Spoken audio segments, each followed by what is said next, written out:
बिस्मिल्लाहिर्रहमानिर्रहीम। यह मिस्र है, एक ऐसी सरज़मीन जहाँ सोने के महल हैं लेकिन इंसाफ नहीं, जहाँ एक इंसान खुद को खुदा समझ बैठा है। उसका नाम है फ़िरौन। मैं मिस्र का मालिक हूँ, मैं ही तुम्हारा सबसे बड़ा रब हूँ। लेकिन जुल्म की नींद कभी सुकून की नहीं होती। उस रात फ़िरौन ने एक ऐसा ख्वाब देखा जिसने उसके घमंड की नींव हिला दी। एक नन्ही जान और एक टूटता हुआ तख्त। नहीं मेरा तख्त, मेरा। खौफ ने दरबार को घेर लिया। मैंने ख्वाब देखा है, बताओ इसका मतलब क्या है? नजूमियों ने सच कहा। बनी इसराइल में एक बच्चा पैदा होगा जो आपके तख्त को तबाह कर देगा। और डर जुल्म को तो हुक्म सुन लो, आज से बनी इसराइल के हर नवजात लड़के को मार दिया जाए। हुक्म जारी हुआ और इंसानियत खामोश कर दी गई। माओ की गोद सूनी होने लगी। मिस्र की गलियों में सिर्फ चीखें बची। और उसी अंधेरे दौर में एक घर ऐसा भी था जहां डर के साथ मोहब्बत भी सांस ले इसका रही हाफिज है। मैं बेबस हूँ। थी। एक माँ अपने बच्चे को सीने से लगाए मेरे दिल में रब कोई से आवाज आई उम्मीद है। बांधे बैठी थी। इस बच्चे को दूध पिलाओ, डरो मत, और जब डर हो इसे दरिया में डाल देना, हम इसे तुम्हारे पास लौटा देंगे। मेरा रब झूठा नहीं हो सकता। एक माँ का दिल कांप रहा था लेकिन मूसा, यकीन मजबूत अल्लाह था। तुम्हें अपनी अमानत अपने में रखे। बच्चे को दरिया के हवाले करना आसान नहीं था, लेकिन यह संदूक नदी में नहीं तकदीर में बह रहा था। जिसे मिटाने का फैसला हुआ उसी से जुल्म का अंत लिखा जा चुका।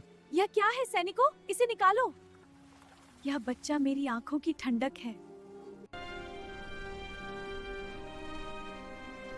दरिया ने जिसे अपनी लहरों पर संभाल कर पहुंचाया, आज वही बच्चा मिस्र के सबसे बड़े महल में दाखिल हो रहा था। इस बच्चे को जरा धीरे रखो, देखो जिसे मारने का कितना हुक्म था मासूम है। उसे महल ने शरण दे दी। ये बच्चा किसी आम घर का नहीं लगता। यह सिर्फ एक बच्चा नहीं था, यह सब्र और रहमत की परीक्षा थी। आसिया रदियल्लाहु ताला अन्हा के दिल में मोहब्बत थी और फ़िरौन के दिल में डर। एक तलवार ये बच्चा उठने ही कहाँ से वाली आया? थी, दरिया से। लेकिन दुआ बीच में आ शायद गई। रब की तरफ से कोई निशानी है। निशानी? तुम जानती हो मेरा हुक्म क्या है? नहीं, इसे मत मारो, शायद यह मेरी आंखों की ठंडक बने। ठीक है, लेकिन यह बच्चा मेरी निगरानी में रहेगा। महल की रौनकों के बीच एक अजीब सी बेचैनी थी। दाइयां बदली गईं, लेकिन बच्चा मलिका, दूध से यह मुंह बच्चा फेरता दूध नहीं रहा, पी रहा। मानो क्यों? वह किसी क्या इसे और किसी को और की पुकार जरूरत रहा है? है। कभी कभी अल्लाह मदद कमजोर हाथों से भेजता है। मैं एक ऐसी औरत को जानती हूँ जो इस बच्चे को पाल सकती है। उसे मेरे पास लाओ। जैसी आज्ञा मालिक। एक छोटी सी बहन महल के दरवाजे तक पहुंची और तकदीर को नई राह दिखा दी। जिस माँ ने दिल पत्थर कर अपने बच्चे को दरिया में रखा था, आज वही माँ खुद उसी बच्चे के पास लौट आई। यह सिर्फ मिलन नहीं था, यह रब के वादे की सच्चाई थी। बच्चा माँ की गोद में आया और रोना थम गया।